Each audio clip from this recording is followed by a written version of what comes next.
Hi, it's Dwyer, gamblersadvisory.com. Those who follow me know that I'm a boxing guy. I'm not a reporter. I don't cover the NBA. But I do believe in seizing opportunities when they're presented. And since everybody has an opinion on the upcoming NBA championship that starts in just a few hours, and since so many well-known people are online with their opinions, I thought that I would give you mine on this series. Um, Put it in perspective. The opinion you should follow should be your own. Just consider me to be a second opinion from someone sitting next to you in the bar. Now, Jim Rome has picked the Los Angeles Lakers to repeat as NBA champions. The Lakers are favored. The Boston Celtics are a plus 160 underdog. That means the market is giving them less than a 40% chance of winning the NBA Finals. Not only that, of course, the Lakers are the defending champs. They do have home court advantage. Now, all of that said, I'm picking the Boston Celtics to win the NBA title. Um, if you look at the benches of both teams, you're going to see that there's only one regular bench player on the Los Angeles Lakers who gets rebounds, and that's Lamar Odom. Boston, on the other hand, has several guys off its bench who get rebounds. If you look deeper, you'll see one of the premier Kobe defenders in the entire NBA is unsung Tony Allen, and he comes in off Boston's bench. Quite frankly, I think with regard to the starting five, Paul Gasol is a guy who typically is more agile, more athletic than the guy who's sticking him, right? He's tall, he's lengthy, he knows how to use it.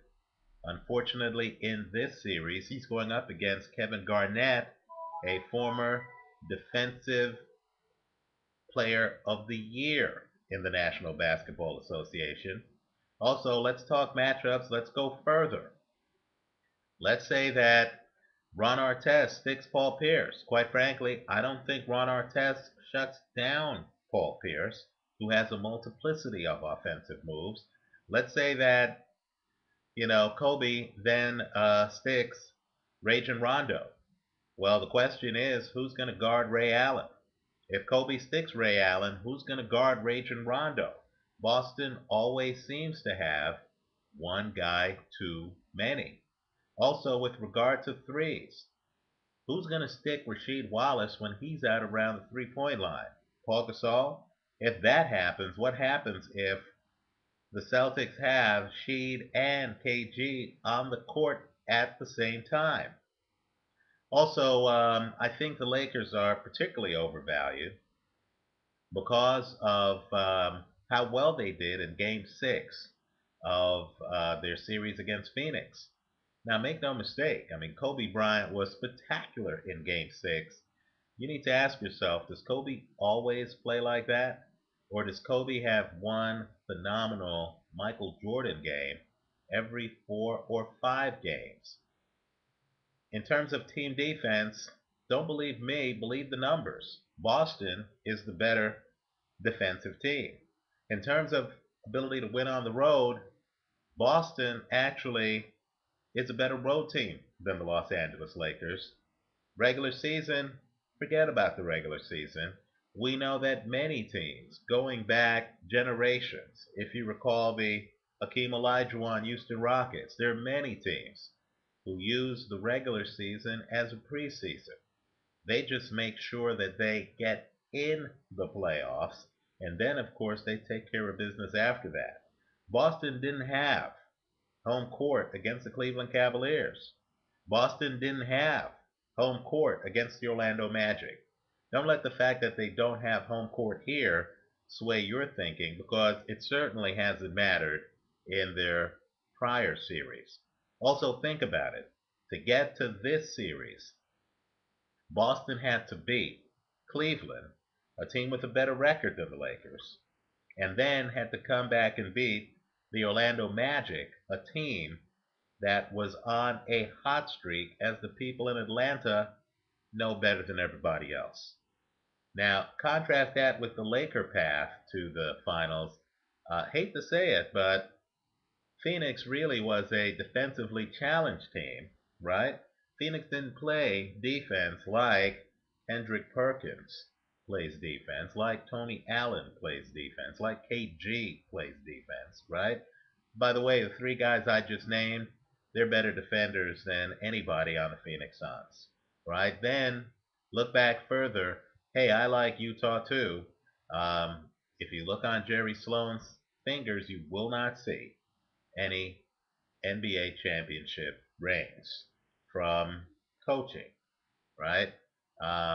And quite frankly, as much as I like Darren Williams and as much as I like Carlos Boozer, the bottom line is those guys simply don't have the supporting cast around them that KG, Paul Pierce, Ray Allen, Rajon Rondo do. So I think that plus 160 is awfully tempting. Tonight's game, the plus 5.5, ooh, I got to tell you, that's very tempting, especially if you're able to hedge it. If you're in a casino that allows margin of victory bets, if you're going to get 5.5 points on the Boston Celtics, you can literally hedge it by taking LA on a margin of victory prop to win all the way up to LA 10 to 13 points, right? Because you don't have to start until you're at the margin of victory where LA wins by 6. So I like Boston in the series. I like Boston on a hedged play tonight. Understand, I'm in the minority. I'm a boxing guy. There's a very deep basketball pool out there. And what they're saying is that, as Jerry West put it, Kobe Bryant is the best Laker ever, and that the Lakers are going to repeat, and that, the Lakers won last year. You heard Kobe say that his team has grown up from 2 years ago.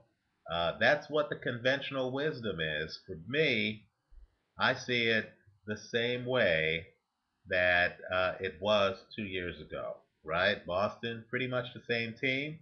Don't tell me about LA adding Ron Artest unless you're also going to tell me about the Boston Celtics adding Rasheed Wallace, who is still a matchup nightmare for opposing coaches. Also, let's talk about coaching. Hey, I love Phil Jackson just like everyone else. Phil really has been blessed by having Pippen, Jordan, Shaquille, Kobe, Paul Gasol. The bottom line is, I think Doc Rivers has the coaching advantage in this series. I think Doc Rivers, quite frankly, has done a remarkable job in the postseason.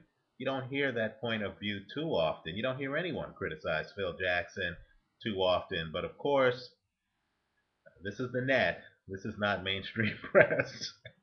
You're hearing someone who's outside the mainstream on the side of the road. So make your own decision. Don't rely on anything I'm saying. But if you're leaning Boston already, just know that I agree with you. I like the Boston Celtics to take the Lakers NBA title. I'm Let's go further. This is not a 2-2-1-1-1 series. For those of you betting the length of the series, understand this is 2-3-2. So if I'm right, if Boston breaks the Laker home court advantage in the first two games, don't be surprised if this series only goes 5 games. Might go 6, but I don't see it going 7. I like Boston winning the series, and I like them doing it inside of the distance. Let me know your thoughts. Don't be bashful. If I'm full of hot air, lay it on me. If Boston gets blown out in game one, lay it on me. But if I'm right, then even when this series is over, I hope you stop by. Hope you leave your comments. Give me a thumbs up or 5 stars if I'm right. Punish me in the ratings if I'm wrong. Thanks for watching. A boxing guy talk about hoops. Take care.